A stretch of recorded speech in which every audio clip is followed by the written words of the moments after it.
Welcome back. Subscribe பண்ணாதீங்க, subscribe பண்ணிடுங்க. CSK ஒரு dominant win in Chepauk. Start with pitch. நம்ம ஃபர்ஸ்ட் 2 மேட்ச் பார்த்த சேப்பாக் விக்கெட் இது கிடையாது. இது விக்கெட் கொஞ்சம் ஸ்லோவாக லைட்டாக ஸ்பின்னருக்கு ஹெல்ப்ஃபுல்லாக இருந்துச்சு. ப்ளஸ் ஃபாஸ்ட் பவுலருக்கு அந்த அளவுக்கு ஹெல்ப்ஃபுல்லாக இல்லை. ஏர்லியராக கொஞ்சம் நியூ பாலில் மட்டும் ஃபாஸ்ட் பவுலருக்கு மூவ்மெண்ட் கொடுத்துச்சு. பட் இது ஒரு நல்ல விக்கெட்டாக கொடுத்துருக்காங்க சிஎஸ்கேக்கு. Your thoughts? சீரியஸா இந்த பிச் வந்து கொஞ்சம் ஸ்பின்னருக்கு கொஞ்சம் ரொம்ப அசிஸ்ட் பண்ணுச்சு. அதனால இன்னைக்கு எல்லா ஸ்பின்னர்ஸும் எக்கனாமியும் போட்டாங்க, ப்ளஸ் வந்து விக்கெட்ஸும் அதிகமாக எடுத்தாங்க. ஸோ பிச் வந்து ஸ்பின்னிங்க்கு ஃபேவரா போச்சு. ஸ்டார்டிங்கில் சிஎஸ்கே பவர் பிளேல சூப்பர்பா ஆடினாங்க. Ruturaj unfortunate, but super field placement. ஸ்பின்னர்ஸுக்கு ஒரு நல்ல ஃபீல்ட் பிளேஸ்மெண்ட். ஸ்கொயர் லெக்கை கொஞ்சம் ஃபைனாக வைக்காம இன்னும் கொஞ்சம் தள்ளி மிட் விக்கெட் மாதிரி வச்சு ஸ்வீப் அடிக்க வச்சு ஃபுல்லராக தூக்கி போட்டாங்க. அதே லென்த் பாலாக போட்டிருந்தா அந்த பாலை ஃபைன் லெக்கில் 4 or 6 அடிச்சிருக்கலாம். பட் ஃபுல்லராக தூக்கி போடுறதுனால அந்த ஸ்வீப் ஷாட்டை வேற டைமே இல்லாமல் அது ருத்ராஜ் நல்ல ஷாட்டுக்கு போய் கையில் போய் விழுந்துச்சு. அது ஒரு நல்ல கேம் பிளான் பை கேகேஆர் நான் சொல்லுவேன். நெக்ஸ்ட் அதுக்கு அடுத்து வந்து Ayush Mhatre. Really we have to give credit. Ayush Mhatre தில்லா விளையாண்டாரு. ஃபாஸ்ட் பவுலிங் தான் போட்டாங்க. அப்போ ஃபாஸ்ட் பவுலருக்கு அசிஸ்டன்ட் கொடுத்துச்சு. கேமரூன் கிரீன் கூட 2-3 பால் ஸ்விங் ஆச்சு, சீம் ஆச்சு. பட் அந்த அளவுக்கு எஃபெக்டிவா போடுறதுக்கு ஆள் இல்லை கேகேஆர். அதுதான் டிஃப்ரெண்ட் கிரியேட் பண்ணுச்சு ரெண்டு டீமுக்கும். நிறைய ரன் லீக் பண்ணாங்க. பவர் பிளேலயே 72. அதை மட்டும் ஒரு 20-25 ரன்ஸ் கட்டுப்படுத்திருக்கலாம்னு நான் நினைக்கிறேன். Your thoughts? சீரியஸா சொல்ல போனோம்னா பவுலிங் ரெண்டு டீமுமே எப்படி சொல்றது, சிஎஸ்கே வந்து ஒரு 0.1 தான் மேல இருக்காங்கன்னு சொல்ல முடியும். கேகேஆரும் நல்லா போட்டாங்க. எப்போ வந்து மேட்ச் ஆக்சுவலாக சொல்ல மேட்ச் வந்து ரொம்ப என்கேஜிங்காக இல்லை. எப்படின்னா சிஎஸ்கே பேட்டிங் பிடிக்கிறப்ப ஒன்ஸ் சாம்சன் ஆயுஷ் மைத்ரே இருக்கப்ப நல்லாவா இருந்துச்சு, நல்லா சூப்பராக இருந்துச்சு. மேட்ச் எங்கேயோ போகும்னு நினைச்சோம். ஆஃப்டர் ஒரு 16th ஓவருக்கு அப்புறமேட்டு அங்கே ஸ்லோ டவுன் ஆன மேட்ச்சு கேகேஆர் இப்போ 20th ஓவர் வரைக்கும் ஸ்லோ டவுன். ஒரு என்கேஜிங் ஃபேக்டரும் இல்லை. செட்டிலாக போச்சு. ரெண்டு பேருமே சொதப்பினாங்க ஃபீல்டிங்கில். யார் அதிகமாக சொதப்பினாங்க, அதாவது கமெண்டேட்டர் யார் அதிகமாக சொதப்பினாங்களோ அவங்க இன்னைக்கு வின் பண்ணுறாங்க. அவ்வளோதான் மேட்டர். தவிர bowling okay, I accept CSK bowling இன்னைக்கு ஒரு ஸ்டெப் அதிகமாக இருக்காங்க. அங்கே பேட்டிங் இல்லை. கேகேல பேட்டிங்ல ரெண்டுமே சொதப்பலாம். எப்படி ரெண்டுமே சொதப்பலாம். அங்கே ஒன்றுமே இல்லை. நீ என்ன பண்ணாலும் அங்கே ஒன்றும் இல்லாதப்ப ஒரு ரொம்ப பிலோ ஒரு என்கேஜிங் பார்க்கறதுக்கே ஒன்றுமே இல்லாத மாதிரி இருந்தது. மிடில் ஓவரில் பார்த்தீங்கன்னா 10 ஓவருக்கு சிஎஸ்கே 90 ரன் அடிச்சாங்க. அது ஒரு நல்ல ஸ்கோர்னு நினைக்கிறேன். மிடில் ஓவரில் தான் ஸ்பின் அட்டாக் கொஞ்சம் எஃபெக்டிவாக இருந்துச்சு. அதில் வருண் சக்கரவர்த்தியோட ஒரு ஓவர் டீசெண்டாக போட்டார். 2 ஓவர் நல்லா ரன்ஸ் கொடுத்து அவரை டேக் டவுன் பண்ணாங்க. எனக்கு தெரிஞ்ச விக்கெட்ல ஸ்லோவாக தூக்கி போடாமல் இழுத்து போட்டாரு. திவிஸும் சரி, சஃப்ராஸ் கூட திணறிட்டு இருந்த சஃப்ராஸ் அந்த டைம்ல சர்ஃப்ராஸோட இதுவுமே கொஞ்சம் ரொம்ப டல்லு. பட் அது தெரியல, எனக்கு என்னன்னு சொல்ல தெரியல. ஆனா நான் சொன்ன மாதிரி சுனில் நரேன் வந்து ஓப்பனிங் ட்ரை பண்ணாங்க. நான் சொன்னேன் சுனில் ட்ரை பண்ணுவாங்கன்னு சொன்னேன். அதை பத்தி பேசுவோம். அவங்களோட death over batting CSK low full toss எல்லாம் அடிச்சுட்டு சிங்கிள் ஓடிட்டு இருந்தாங்க. சிஎஸ்கே 24 பாலுக்கு 30, 200-210 அடிக்க வேண்டியது. ஏன்னா கேகேஆர் அந்த அளவுக்கு ஸ்ட்ராங்கான பவுலிங் இல்லை. 210 அடிக்க வேண்டிய இதுல கம்ஃபர்டபுளா ஜெயிச்சாலும் 210 அடிச்சிருக்கலாம். கேகேஆர் மாதிரி எல்லா மேட்சும் அதே ஆப்போனன்ட் வருவாங்களா? இல்லை. நெக்ஸ்ட் மேட்ச் நீ பெட்டர் ஆப்போனன்ட்டோட தான் விளையாண்டாகணும். ஸோ கொஞ்சம் அந்த இடத்துல டெத் ஓவரில் அவங்க நல்லா போட்டு இவங்க அடிக்கலன்னா ஓகே. 24 பாலுக்கு ஒரு 35 அடிச்சிருந்தா கூட, ஒரு 35-40 அடிச்சிருந்தா ஓகேன்னு சொல்லலாம். 24 பால் 30 வித் லோ ஃபுல் டாஸ் எல்லாம் தூபே கன்வெர்ட்டே பண்ணிட்டார். அதுவும் running, over running between the wickets. அந்த இடத்துல கொஞ்சம் சொதப்பிட்டாங்க. அதனால நான் கொஞ்சம் 5 to 10 ரன் கம்மியாக அடிச்சிட்டாங்களோன்னு நினைச்சேன். பட் கேகேஆரோட பேட்டிங் அந்த அளவுக்கு இதா இல்லை. சிஎஸ்கேவோட லாஸ்ட் ஓவர்லயே சரி தூபே வந்து அடிக்கவே போல. சிங்கிள்ஸ் டபுள்ஸ் ஒரு லாங் எப்படி சொல்றது, லாங் ஆன் கூட போகல. பிச்சாய் தான் போச்சு. என்ன சொல்றது எப்படின்னா, பிச்சு கொஞ்சம் ஸ்லோவா இருந்துச்சு. நல்ல பால் போட்டாலும் 360 பிளேயர் இந்த இடத்துல இருந்துச்சுன்னா, கரண்டி ஷாட் அடிக்கிறது, சுப்லா ஷாட், கட் பண்ணி விடுறது, அது மாதிரி இல்லாம சிங்கிள் டைமென்ஷன் டூபே வந்தா உள்ள வந்தா தூக்கி விடுவான். லோ ஃபுல் டாஸ் கூட கன்வெர்ட் பண்ணல. யாருக்கிற அப்படி இப்படின்னு ஏதாச்சும் புஷ் பண்ணி கன்வெர்ட் பண்ணி ஸ்வீப்பு அடிக்கிறது கஷ்டம் தான். அது மாதிரி ட்ரை பண்ணியிருந்தா பவுலர் சேஞ்ச் பண்ணி அப்படி இப்படின்னு உழப்பி ரன் எடுத்துருக்கலாம். ஒரே ஒன் டைமென்ஷன் பிளேயர் ஈஸியா யாருக்கிற போட்டு லோ ஃபுல் டாஸ் போட்டு முடிச்சு விட்டாங்க. சரி ஓகே. பட் 193 இந்த விக்கெட்ல குட். ஒரு நியூ பால் நல்லா போட்டா ஜெயிப்பாங்கன்னு நினைச்சேன் நான். அதே மாதிரி நியூ பால்ல நீ சொன்ன மாதிரி சுனில் நரேன் டேலண்ட். ஏன்னா சுனில் நரேன் விக்கெட் கடைசியில் வச்சிருக்கிறது வேஸ்ட்டுன்னு தெரிஞ்சிருச்சு. சரின்னு சொல்லி முதல்ல இறக்கி விட்டாங்க. பட் ஒரு சில சிக்ஸ் அடிச்சு ஏதோ கேமுக்குள்ள கேகேஆரை கொண்டு வந்தாலும் ஒர்க் அவுட் ஆகல. ஒர்க் அவுட் ஆகலினாலும் ஓகே, அவர்னால என்ன முடியுமோ அதை பண்ணாங்க. But we have to give credit to CSK bowlers. Bowlers எப்படின்னா, நீ ஒரு நான் பும்ரா தான் இரு நான் சொல்றேன். சுனில் நரேனுக்கு போட்ட பவுலிங் வந்து ஓகே தான். அவன் பாலையே பார்க்கல, கண்ண மூடி சுத்துறான். இல்ல நான் ஒத்துக்க மாட்டேன். இரு நான் சொல்றேன். இங்க பாரு, சுனில் நரேன் 2 6 லாங் ஆன் மேல அடிச்சான். அது ரெண்டுமே லென்த் பால் கரெக்டா ஃபீல்ட் பிளேஸ்மெண்ட் அந்த இடத்துல வச்சிருந்தாங்க. அப்போ ஒரு ரிஸ்க் எடுத்து தான் டைமிங்கை நம்பி நான் கிளியர் பண்ணிடுவோம்னு அடிச்சான். அதுக்கப்புறம் சிஎஸ்கேவோட பவுலர்ஸ்க்கு பிளான் பர்ஃபெக்டா பண்ணி அவனுக்கு இடம் கொடுக்காம காலில் எறிஞ்சாங்க. அந்த பால் தான் கலீல் அகமது கரெக்டா காலில் எறியும் போது முதலே கணிச்சு நவுந்து வந்தாரு. அப்பவும் ரொம்ப ஸ்கிட்டான, ஐ மீன் டக்குனு வந்து இடிச்சு அது கரெக்டா வீசும் போது எட்ஜ் வாங்கி கேட்ச். அது எப்படின்னா, ஒரே ஓவர் த விக்கெட் இருந்து போட்டிருந்தா, ஐ மீன் லெஃப்ட் ஆர்ம்னா அதான ஓவர், அங்கிருந்து போட்டிருந்தா இடம் கிடைச்சிருக்காது. இங்கிருந்து போட்டனால ஒரு பிளைண்ட் ஸ்பாட்ல மறைச்சு அந்த இடத்துல போட்டு தூக்கிட்டாங்க. அது ருத்ராஜ் வேற முந்திர ஓவர் கேட்ச், லட்டு கேட்ச் விட்டாங்க. ஃபீல்டிங் கொஞ்சம் சுமாராக தான் இருந்துச்சு சிஎஸ்கே. ஆர்ஆரும் கொஞ்சம் சுமார், சாரி கேகேஆர் கொஞ்சம் சுமார் தான். பட் சிஎஸ்கே ரொம்ப சுமார். நான் என்ன சொல்ல வரேன்னா, சுனில் நரேன் வந்து ஃபர்ஸ்ட் 2 hours வந்து சுத்த ஆரம்பிக்கிறப்ப ஃபர்ஸ்ட் பால் மேல போறதும் சரி, வைட்ல அது வைடி ஆக்கர்ல இல்ல, வைடி ஆக்கர்னா கிராஸா ரொம்ப இதுல இருக்கும். எல்லாமே கொஞ்சம் அவுட் ஸ்விங்கா கொஞ்சம் வெளியே தான் கொண்டு போனாங்க. அவன் கண்ணை மூடி கொஞ்சம் லெக் இந்த பக்கம் ஸ்டெப் பண்ணி அடிச்சுட்டு இருந்தான். அது ஒரு அட்வான்டேஜ் எடுத்து போட்டாங்க. ஆனா அது வந்து ஆக்சுவலி நீ சொல்லி கலீல் வேணா ட்ரை பண்ணிருக்காங்க, தவிர முன்னாடி எல்லாம் யாருமே வந்து ஒரு பர்டிகுலர் அப்படி போன்னு யாரும் போடல. அப்படி போறவங்க தான் அவனுக்கு பவுன்சர் தான் போட்டுருக்கணும். இல்ல அவன் வந்து ஆக்சுவலா பவுன்சருக்கு அவனோட பவுன்சர் வீக்னஸ். ஆல்ரெடி போன வருஷம் ஓப்பனிங் ஆடுறப்ப எல்லாருமே அவனை பவுன்ஸ் போட்டு ஓவர் ஷோல்டர்ஸ் போட்டு விக்கெட் எடுத்திருக்காங்க. அப்படி யாரும் இந்த டைம் ட்ரை பண்ணல. ஒரு பால் தான் போட்டாங்க, விட்டுட்டாங்க. ஏன்னா இவன் வந்து அவுட் ஆஃப் ஃபார்ம், ஒரு பேட்டு ஒரு கையிலே இல்லாத மாதிரி இருந்தது. அந்ததுனால ஈஸி விக்கெட். அவங்க விக்கெட் எடுக்கலன்னா கூட இன்னும் ஸ்லோ டவுன் ஆயிருக்கும்.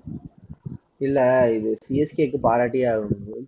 இப்போ மும்பைல மித்த டீம்ல எல்லாம் ஒரு பேர் சொல்ற மாதிரி நல்ல நல்ல பவுலர்ஸ் இருக்காங்க. ஆர்சிபி புவனேஸ்வர் குமார், மும்பைல பும்ரா, சாமி, அது நல்ல நல்ல பிளேயர் இருந்தாலும் எண்ட் ஆஃப் த டே எது வந்து விக்டரி, ஒரு நல்ல பவுலர் ஒரு நல்ல பவுலிங் டீமா காமிக்குமா?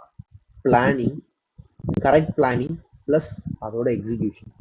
இப்போ நீ சொல்றீல சுனில் நரேனுக்கு உடம்புக்குள்ள ஒரு பவுன்சர் போட்டா வீக்னஸ், அது கரெக்டான பிளானிங்கா? சுனில் நரேனுக்கு உண்மையாலும் உடம்புக்குள்ள போட்டு விக்கெட் எடுக்க முடியுமா? அதை கரெக்டா அனலைஸ் பண்றது மட்டும் உனக்கு விக்கெட் கொடுக்காது.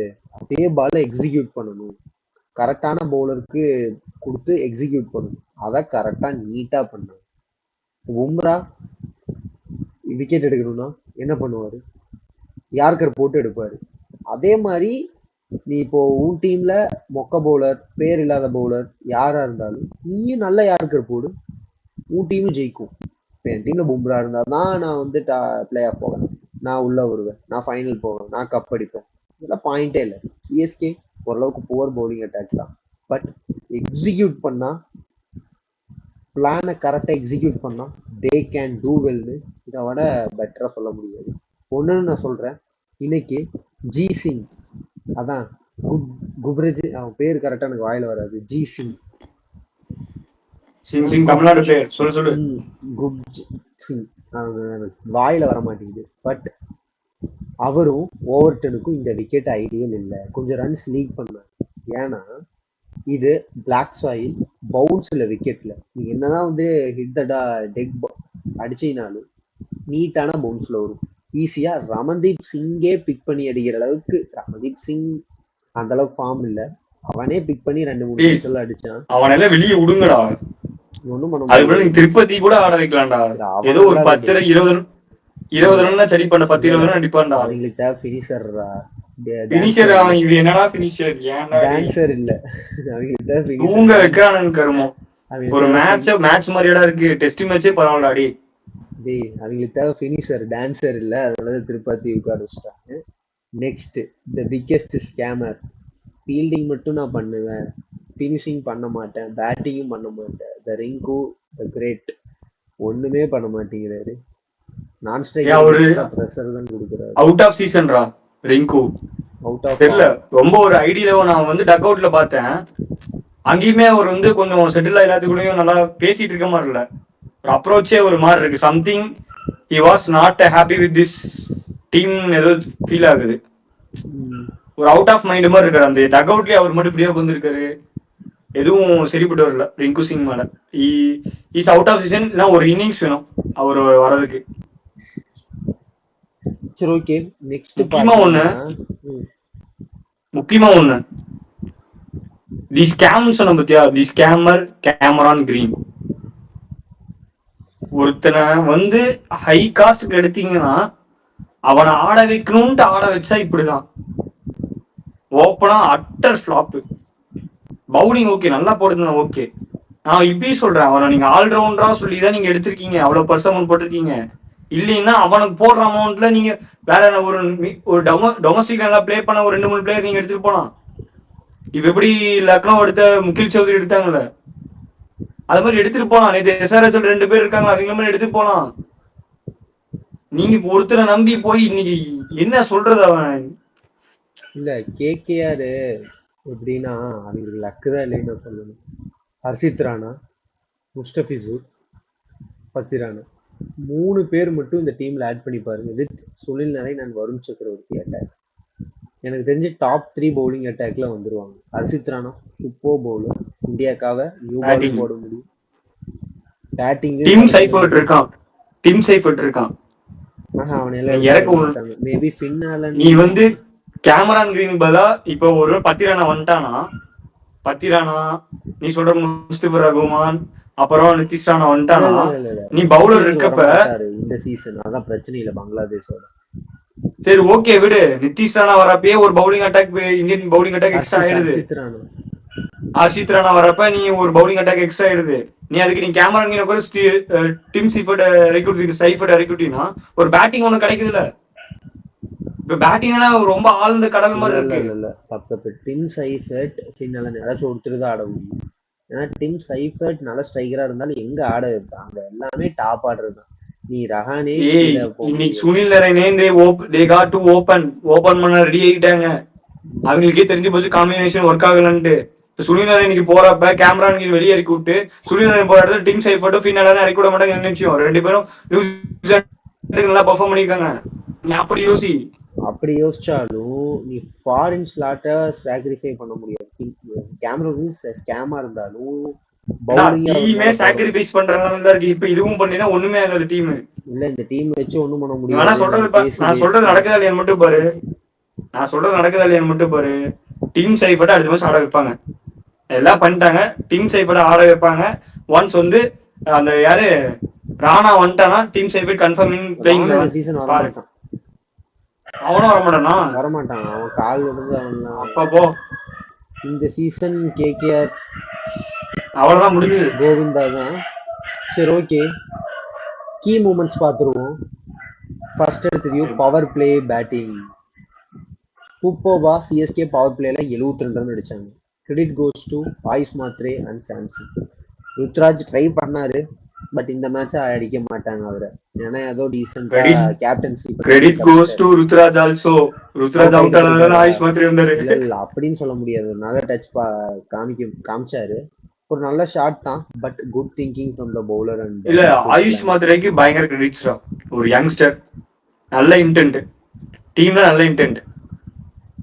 நெக்ஸ்ட் அப்படியே பாத்தீங்கன்னா ரெண்டாவது கீ மூமெண்ட் சிஎஸ்கேவோட பவர் பிளே பவுலிங். பவர் பிளேலயே ஓரளவுக்கு உள்ள வந்துட்டாங்க. பவர் பிளேலயே Finn Allen danger man middle ஓவர்ல பவரே இல்லை. ரஹானே 30 தான். ரகுவன்சி அந்த அளவுக்கு இல்லை. விக்கெட் கொஞ்சம் ஸ்லோவா இருந்துச்சு, பவர் இல்லை. அவரால் ஸ்பின்னை டேக் டவுன் போனாலும் லாங்ல அவுட் ஆனது.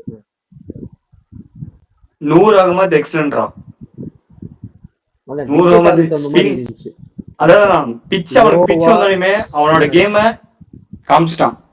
பிச் இது என் பிச்சா ஸ்பின்ரா நான் காட்டுறேன்னு காமிச்சிட்டான். சிஎஸ்கே ஸ்பின்னர்ஸ் ரெண்டு பேருமே 20, ஒருத்தர் 21 for 3 நூர் அகமது, ஒருத்தர் 24 for 1 Akeal Hosein. You have to give credit. கரெக்டா ஒரு பிச்சு தான். என்ன ஃபாஸ்ட் பவுலர்ஸ் அடி வாங்கினாங்க ரெண்டு டீம்லயும். ஆனா நியூ பால்ல டீசெண்டா போட்டனால தப்பிச்சிட்டாங்க சிஎஸ்கே. இல்லைன்னா நியூ பால்ல ஒரு 50-55 கொடுத்திருந்தா கேமும் அப்படி இப்படின்னு கிட்ட போயிருக்கு. பட் அவ்வளவுதான். சிஎஸ்கே ஆல்சோ லுக்ஸ் சம்வாட் இப்போ வந்து பாக்குறப்ப ஓரளவுக்கு பேலன்ஸ் ஆயிட்டு இருக்காங்க. இல்ல சிஎஸ்கே பேலன்ஸ் ஆயிட்டு இருக்காங்க. அந்தந்த மேட்ச் வச்சுதான் பிளான் பண்ணி போகணும். அவங்க எப்படி சொல்றது, ஒரு ஃபார்முக்கு வந்துட்டான் கலில் அப்படின்னு சொல்ல முடியாது. திடீர்னு ஒரு மேட்ச் 55 கூட கொடுப்பான். அந்த அன்னைக்கான இப்போ பஞ்சாபோட மேட்ச்னா இவனுக்கு இந்த மாதிரி பிளான் பண்ணிட்டு வரணும், இவனுக்கு இந்த மாதிரி மிடில் ஓவர்ல இப்படி அப்படின்னு கரெக்டா பிளான் பண்ணிட்டு வந்தாதான் முடியும். இல்லைனாலும் அவனுக்கு சிஎஸ்கே பவுலிங் அட்டாக்லாம் அவ்வளவு ஸ்ட்ராங்கா இருக்காது. கரெக்டான பிளான் எக்ஸிக்யூட் பண்ணியே ஆகும். பட் இன்னைக்கு வந்து credit goes to CSK bowlers. Okay, really good. நம்ம சொன்ன மாதிரி சிஎஸ்கே ஜெயிச்சிட்டாங்க. தேங்க்யூ ஃபார் வாட்சிங். Importantly, subscribe and stay tuned for next match game plan. Thank you.